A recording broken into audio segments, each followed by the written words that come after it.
Today we're going to talk about the symbolism of the ghost in the play Hamlet. To begin, the ghost appears in 5 different times of the play.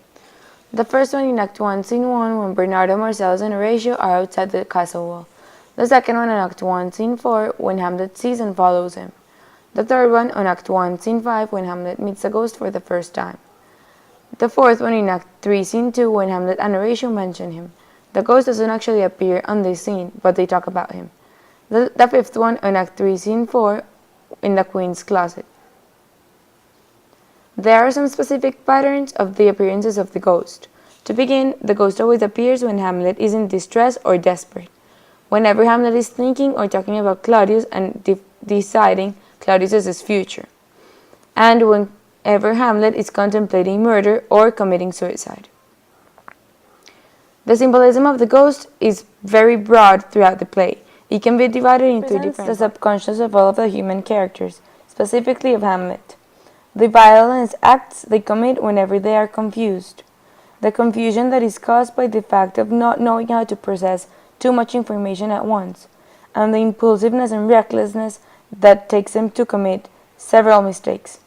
This is why the ghost as a whole is a representation of darkness, the idea that taking matters into your own hands, instead of letting God deal with them, will take you towards the devil. Such is the case that Hamlet even doubts for a second the true identity of the ghost. In the following quote, "May it be the devil, and the devil hath power to assume a pleasing shape, yea, and perhaps out of my weakness and my melancholy, as he is very potent with such spirits, abuses me to damn me, I'll have grounds." Of Act 2, Scene 2, Hamlet is questioning the identity of who the ghost is, whether he is a spirit sent from God or the devil itself turned into a different image towards him. Second, the ghost knows how other characters react under pressure. This is why it is easy for him to manipulate them. The ghost only needs to plant a simple idea, and characters such as Hamlet will just go after it without thinking about it. This represents the hesitancy to process the facts that are going on, and this hesitancy results in the revenge as the only solution. This is why the ghost is also a representation of the weakness of human mind, how easily it can be tricked into doing whatever the ghost pleases. In this case, Hamlet is a perfect example. The multiple mental breakdowns Hamlet has will just agree with the fact that humans have a very weak mind. Whether it is nobler in the mind to suffer the slings and arrows of outrageous fortune, or to take arms against a sea of troubles, and by opposing end them, to die, to sleep. This quote from the famous speech "To be or not to be" from Act 3, Scene 1 is just another representation of a mental breakdown that Hamlet suffers throughout the play.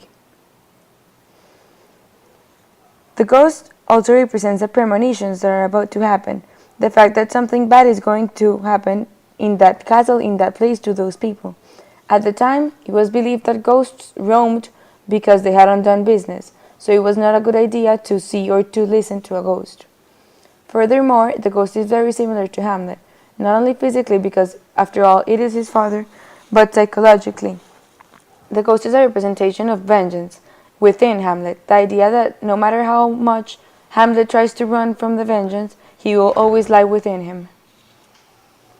This is an example of the same expression from both the ghost and Hamlet, whenever they are talking about forgiveness in regards to the queen.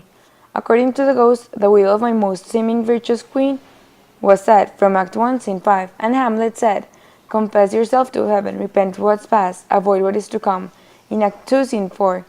These two quotes represent very similar ideas on the same subject, which just agree with the idea that both the ghost and Hamlet are very similar. Throughout the whole novel, we can see the evolution of the ghost. He changes to be a more persistent and aggressive. First, he starts guiding Hamlet, and then later on, he becomes more demanding. The ideas become more luring. That turns Hamlet into a violent person. An example could be in Gertrude's closet.